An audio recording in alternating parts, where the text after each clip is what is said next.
Buongiorno. So this is my 10th trip to Italy. I've been here once on business before. The other 8 trips were all pleasure. And I've been trying to figure out since I've been here, is this business or pleasure? And I think maybe it's a little bit of both.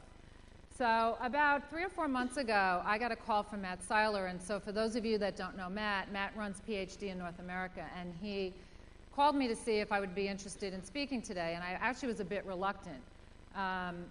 These conferences always end up being work, despite the fact that Matt reassured me it would be no work on my part. And I sort of reluctantly agreed to do it. And he actually even threw out a suggestion of what I could talk about. So he called me and he said, Laura, I think what would be really interesting to the audience is if you could talk about what it was like to be the first American and the first woman to lead the media function at what has typically been considered a British boys' bastion, that's Unilever. And I said, Matt, are you kidding? Are you trying to get me fired? I couldn't even imagine talking about that. And the second suggestion was maybe you should talk about what it's been like your first 100 days in the job. And so thus far, I think the biggest learning for me is I've been trying to fill the rather big shoes of Alan Rutherford. And so what that's really entailed is learning how to drink a pint or 2 of Guinness. So I was used to drinking Budweiser, but now Guinness is a whole other thing. I've had to learn to really look like I'm working while I'm toiling away here in Venice.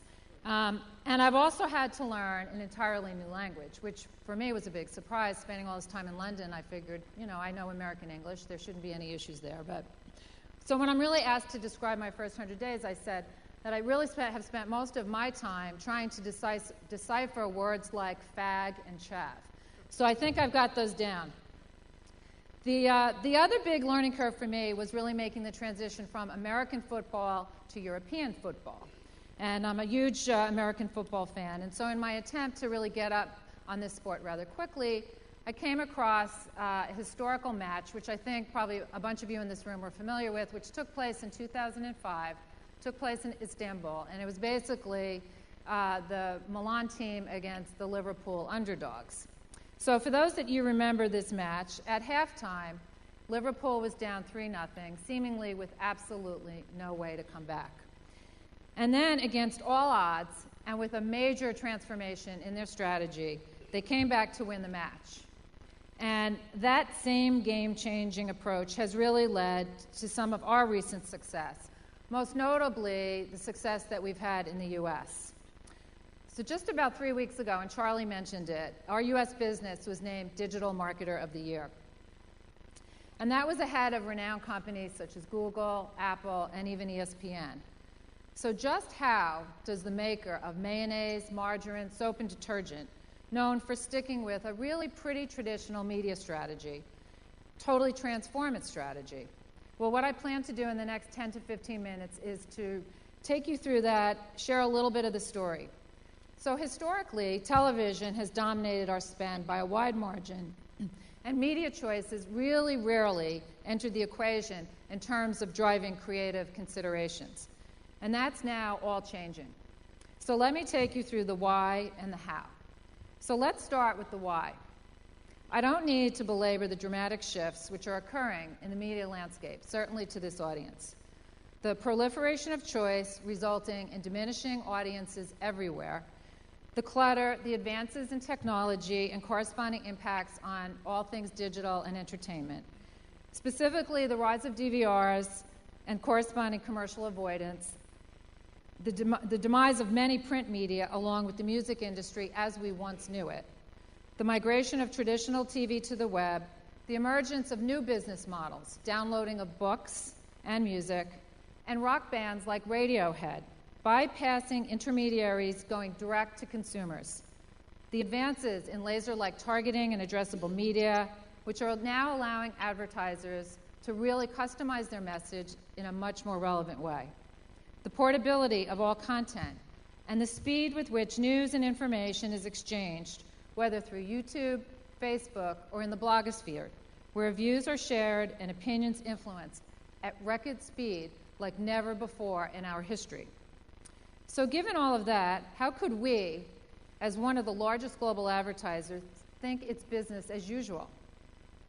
We saw this as a burning platform, that we just could not continue to approach our communication as we had in the past. that media and creative could not continue to live in separate silos, and that we could not continue to simply produce 30-second ads mindlessly without really thinking about how and who it was we were trying to reach. So enough on the why, now for some background on the how. Just as the world was beginning to radically change around us, we launched Axe into the US market, using the global mix, which had proven itself to be very, very successful in every market where we launched the brand around the world. Historically, television had been the primary channel. He was really getting harder and harder to reach. He was online, he was spending his time gaming, and he certainly wasn't spending 100% of his leisure time on television. We developed the very first web video blog, which was very pioneering in its day. It followed the trials and tribulations of two guys named Evan and Gareth, who traveled the US perfecting their skills at picking up women. It worked. Our next foray into original content was the development of a fake news broadcast, which takes place in a town called Ravenstoke, Alaska. We made this content available on VOD. Let's take a look now. Ravenstoke, Alaska, where the line between civilization and the wild is barely discernible. Not that anyone here would ever care about that. It's been tough for the men of Ravenstoke. With a population of about 3,000 people, less than 300 are women. So 2 weeks ago, Ravenstoke elders came together and found their solution. Well, I was hunting and watching, a deer leaving a scent to attract a mate. And this is what where it came from, the idea came from. Desperate times meant desperate measures. So the men of Ravenstoke agreed on a plan to spray the entire town with scent. I figured if it works on an individual man, right, just work on more people, just spray the town, you spray more and you get more. The campaign involved the entire community, which came together to ensure every nook and cranny of Ravenstoke was covered. The results came quickly. Women, lots of women. Day and night they arrived, a tide of titillation.